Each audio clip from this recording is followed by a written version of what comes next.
is up, all you worship peoples? Thanks so much for joining me. I'm Nate Meist, and I love equipping worship leaders with helpful and encouraging content. And today, as you can see, I am guitarless. And that's because we're going to be talking about all the songs that I have or will be introducing in the first half of the year, and how it went, how it's going. Let's get into it.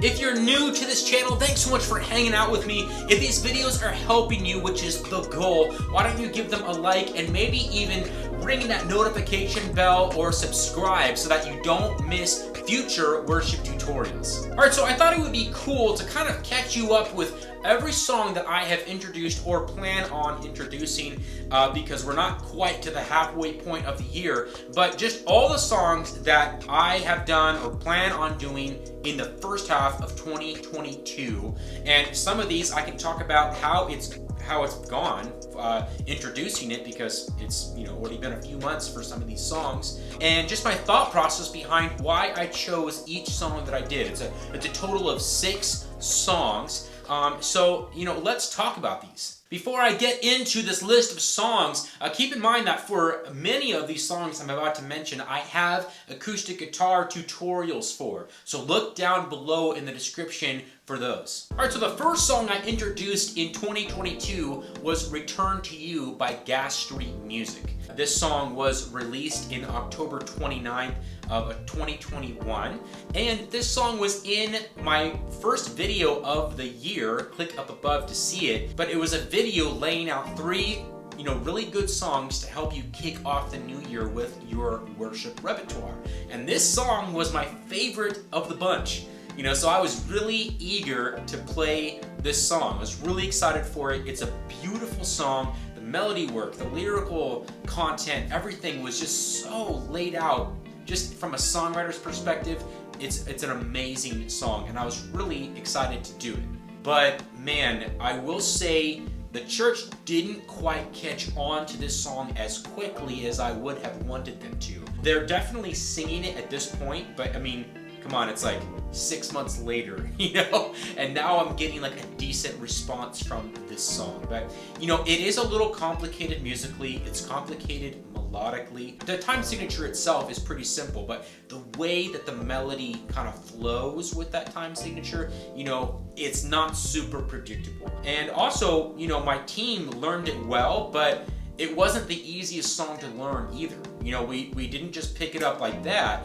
We definitely had to work through this song more than some of the other more predictable CCM songs, for lack of a better term. The church is kind of liking this song now. They're responding well to it, but it did take some time, and I'm happy that we did it at the end of the day. Alright, so that was January. I try to kind of introduce one song a month. That's my general pattern. Sometimes I kind of get behind, different things happen. So that was for January. Skip ahead to February. I went on a vacation in February, or a holiday as some of you call it. I actually like that terminology better. So I kind of skipped February. I didn't introduce a new song in that month, unfortunately. So let's go into March. In March, I introduced House of the Lord by Phil Wickham. House of the Lord was released April 2nd, 2021, so not a brand new song, but still new enough, and definitely new to my church.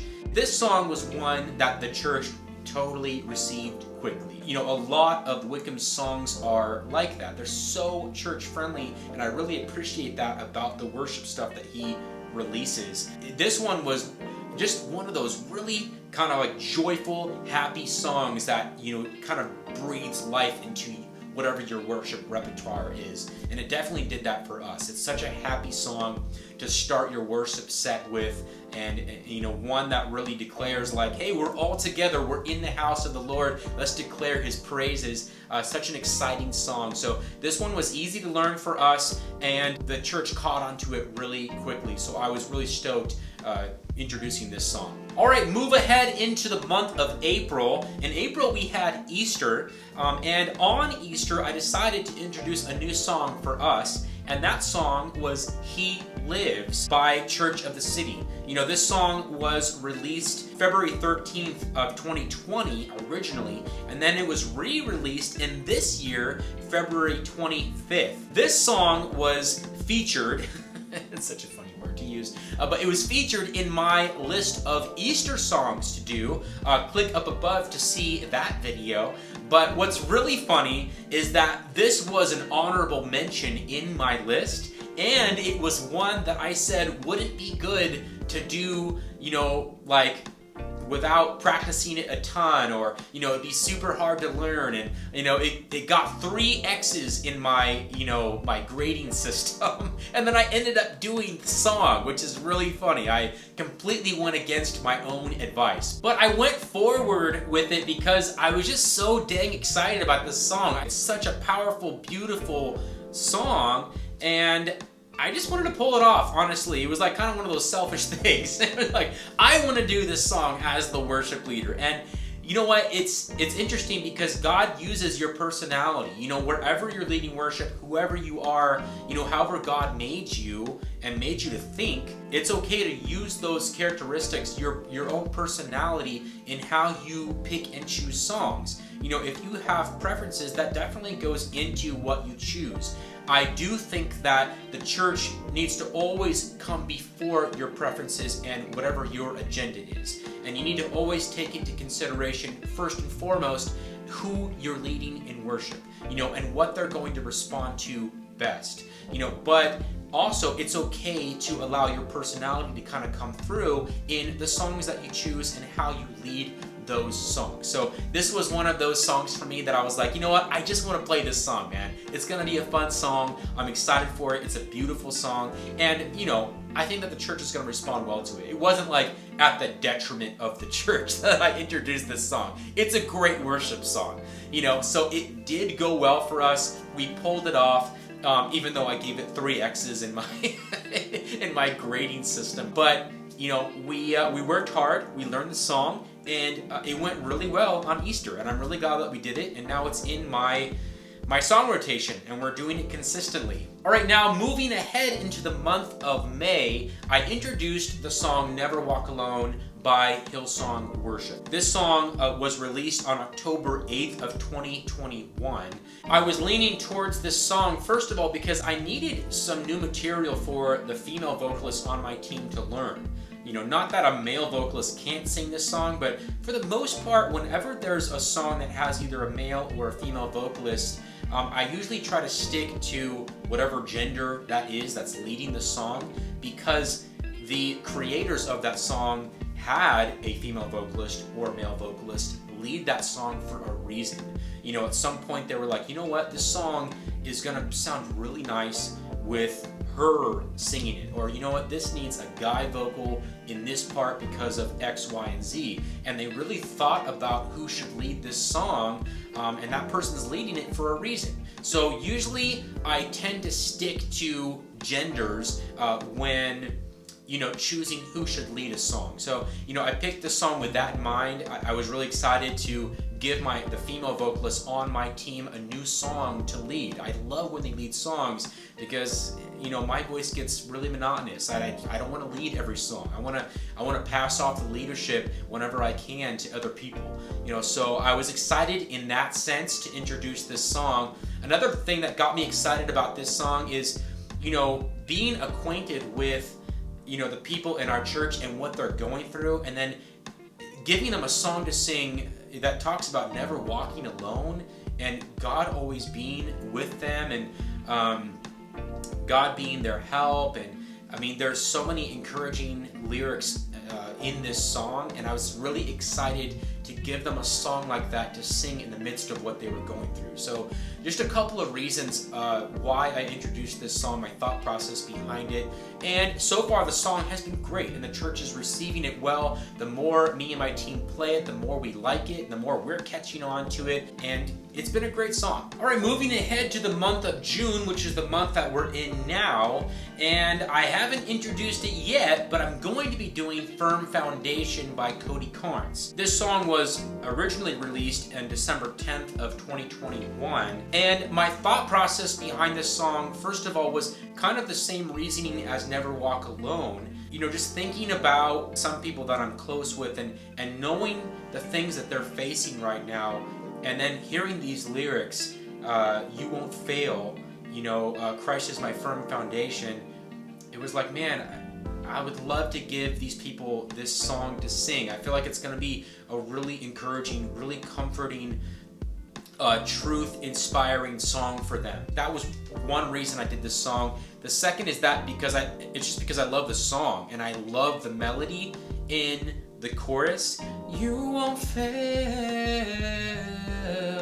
I love that, and I'm excited to play it with the band. I think it's going to be a really fun song for us to play because there's some really fun musical moments in this song. That's another thing to take in consideration when you're introducing a song is your band. You know, is your band going to like playing it? Are they going to be excited to play this song? What's funny is, you know, before I decided on Firm Foundation, I kind of did a poll with my band and asked them, hey, what songs are you guys listening to right now? What worship songs are ministering to you? What do you have in your Spotify worship playlist or whatever? I want to hear what you guys are into. And, you know, I got some good response from them. And so that kind of influenced my decision in picking this song as well. Those are some of the things that went into my thought process when picking this song, and we'll see how it goes. I'm confident that it's going to go well. I'm excited for it. All right, so as I already mentioned, I did skip the month of February. You know, so what I'm doing to kind of compensate for that is right after I introduce Firm Foundation on like the first Sunday of July, which is July 3rd, I'm going to be doing Son of Suffering for Communion, which is by Bethel. This song was released September 24th of 2021, and it's such a beautiful communion song. I really needed a new communion song. We do communion every first Sunday of the month, so I'm kind of like sneaking that one in, and I'm still probably going to do a new song on top of that in the month of July. I haven't decided that yet, so I'm excited for that song. It's a beautiful song. I mean, talk about getting your mind in the right place when taking communion. This song is definitely going to accomplish that goal. So let's see how it goes. As far as what I am thinking of introducing in July and beyond, I really need some new, faster material. So I'm going to be looking for some faster songs maybe to do in the beginning of the set list. And I also want to maybe introduce a song that emphasizes the Holy Spirit. I feel like I don't really sing enough about the work of the Spirit right now in my current worship repertoire. I feel like to almost worship the Spirit by himself isn't quite biblically accurate. I do like to balance singing about the Spirit with, you know, including the Trinity. The Spirit's role ultimately is to point us to Jesus. So I just want to be careful with that. But I do want to find a song maybe that emphasizes, you know, the Spirit's work in our lives and making sure that we are aware of the Spirit and making sure that we are asking the Lord to fill us with His Spirit. So maybe something along those lines. If you guys have any recommendations, I'd love to hear from you. Comment down below if anything comes to your mind. But enough about what I'm doing. What are you guys doing? I want to hear from you. Leave a comment with your list of songs that you have done this year. It doesn't need to be 6 songs. It could be like, hey, in March I did this new song and this is what it is. I want to hear from you guys. Honestly, it would really help me to get a better perspective on what people are doing. Maybe you're doing some of these songs that I mentioned. How is it going for you? Whatever the case, I want to hear from you guys. Comment down below. But yeah, I hope that this video helps you guys in choosing whatever songs that you will be doing in your worship context. And God bless you guys wherever you are leading worship and doing ministry. I hope that it's going well for you. And I hope that this channel is a resource to better equip you to do what it is that God has called you to do worship-wise. I'll see you guys in the next video.